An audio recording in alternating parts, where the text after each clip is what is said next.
Yes, mwaramutse neza.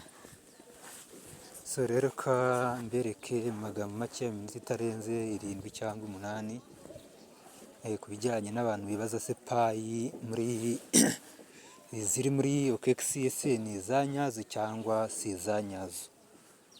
Mu magambo make ni iza nyazo. Kuko mbiganiyeho murabona hano ni muri OKX assistant nyine hahandi mukoranira chat muri support portal uciye muri future trading ukareba hejuru. Ndaza ubwo gusubira inyuma, ninsubira inyuma nuko ndi kwanga gusubira inyuma kugira ngo bitaza guhita bivamo, ariko ndagira ngo mbereke uko nganiye nayo, kugira ngo nimenyere neza niba umuntu yakigurira payi akazibika nabyo kuvuga ngo ese ngo ni IOU cyangwa se umuntu akava muri just manipulation n'amagambo y'aba YouTubers atuma abantu nyine badafata umwanzuro ku bijyanye no kwibikaho imitungo yabo. Noneho ahangaha nari nayibajije n'ubundi, ariko hano hasi niho nayibajije.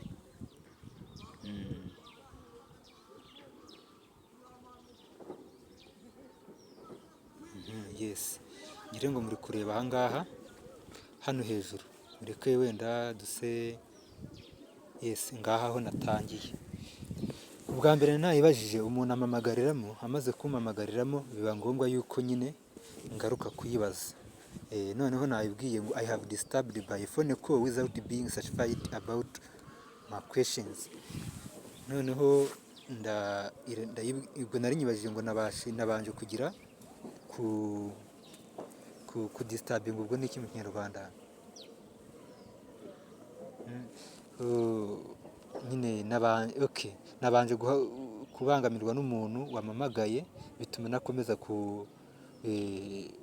gushyira amatsiko cyangwa se kunyurwa n'ikibazo nakubazaga mu gihe wari uri kunsubiza. Ubwo niko njye nayibazaga.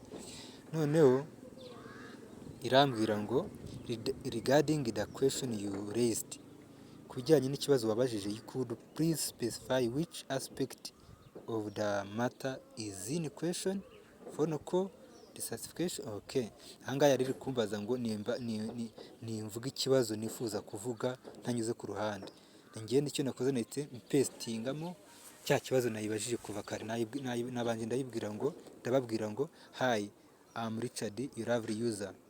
Please, and Richard umuyuzazi wanyu w'igikundiro. Please, my followers daily ask me about PiCoin. They ask me the following. Buri munsi abankurikira bambaza ku bijyanye n'igiceri cya payi. Bambaza the following, bambaza ibi bikurikira: is the payi real asset or it's an IOU?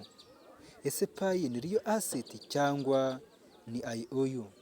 Ni IOU nyine iri muri OKX. Ndongera ndayibaza bwa kabiri: ese payi price iri muri OKX ni real ku buryo yemewe na payi network, na core team ya payi network? And you according to an event done, ngo se igiciro kiri hariya mu isoko iriya muvuma nyine mubona tubona cyemewe na payi network nk'uko twigeze kubona itangazo rya Open Network ryabaye 2025 mu kwa kabiri ku itariki 20, ariko twita Open Network. Rero mu kunsubiza yansubije ngo thank you for your question, urakoze kubw'iki kibazo cyawe Richard. Here are official details regarding Pi Network, Pi nyine OKX. Ibi ni ibijyanye, hano hari ibijyanye n'iki, ibirebana na Pi munuza muri OKX. Pi Network is listed as a real asset for spot trading on OKX. It is not an IOU. Kuvuga ngo payi yaristinzwe nk'umutungo wa nyawo kuri spot trading muri OKX akabago. Kuvuga ngo ni umutungo wa nyawo muri spot trading muri OKX. It is not an IOU. Ntago ari IOU cyangwa se cya giciro cy'amasezerano. Iriya ni riyo ya nyayo. It is a tradable digital asset with a circulating supply and defined ticker pi.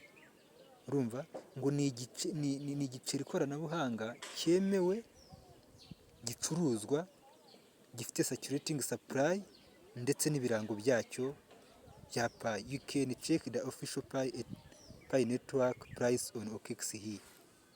Uri kubibona, noneho baduhaye ndetse na link ya pi ubwayo yiyemerera ko pi yagira iki, twareba uburyo pi yabyiyemereye kuri iyi link.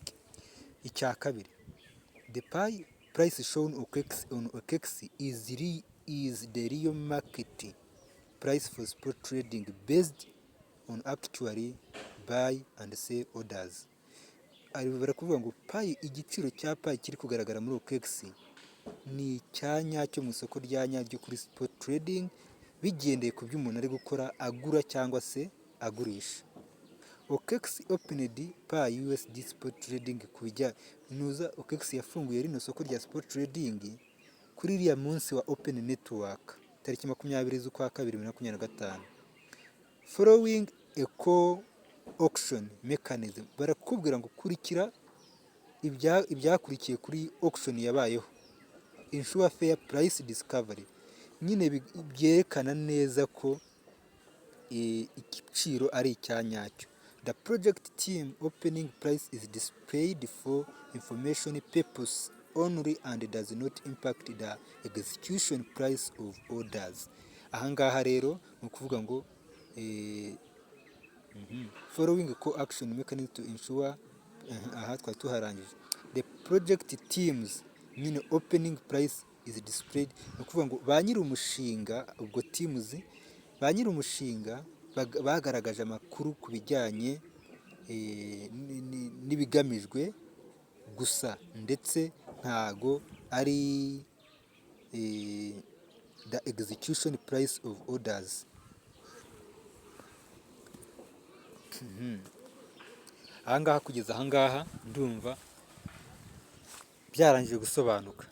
For more details about the listing timeline and trading rules, please refer the official announcement.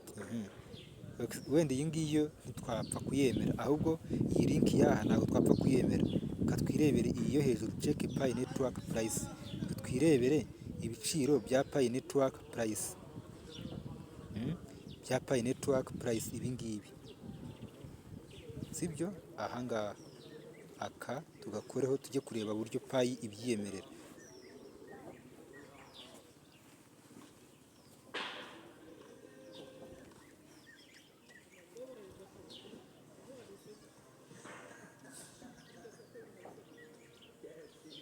Ngire ngo muri kubyibonera ko pi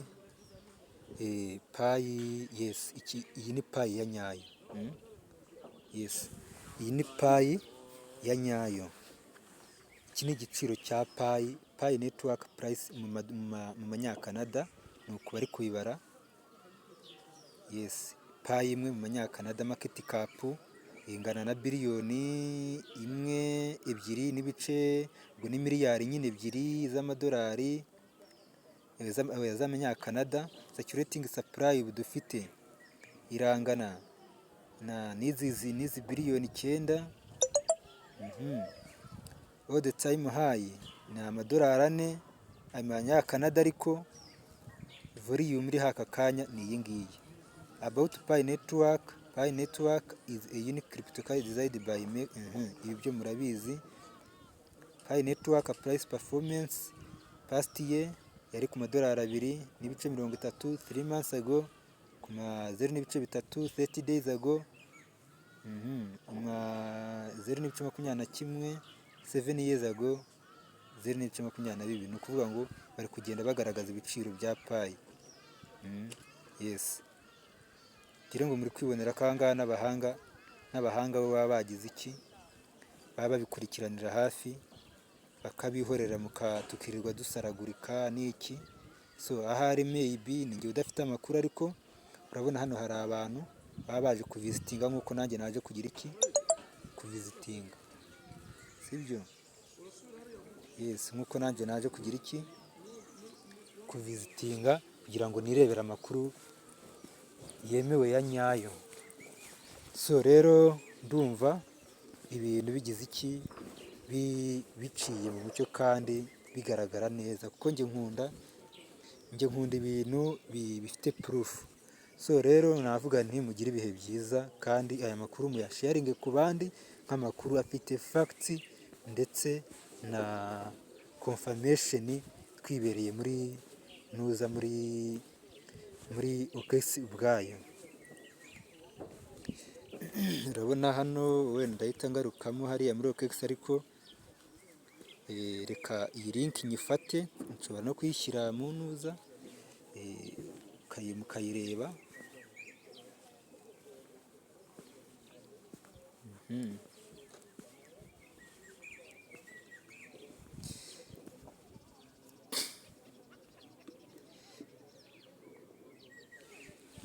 Yego, gusa si bibaye, ndumva ari ibyo ngibyo.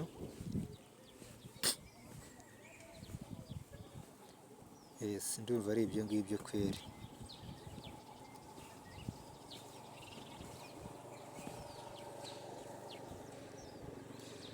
Ubwo ngubwo abatera komenti, icyakora iyi video mwayisharinga abantu kweri, bakamenya ibyo barimo, bakava mu rujijo, bakava muri dilema yo kutamenya amakuru ya nyayo. So rero kansubira inyuma ngire ngo mugende mubona ko ibyo nababwiraga atari nuza, wenda atari edit,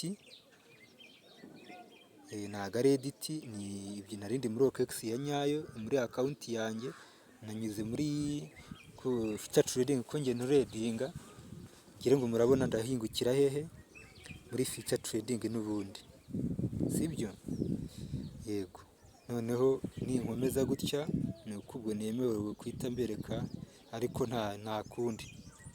N'ubundi iyi CID ngire ngo murabona ningira gutya, iyi ni OKX ya nyayo, sibyo? Yego, ni OKX ya nyayo. Sawa sawa rero, mugire ibihe byiza.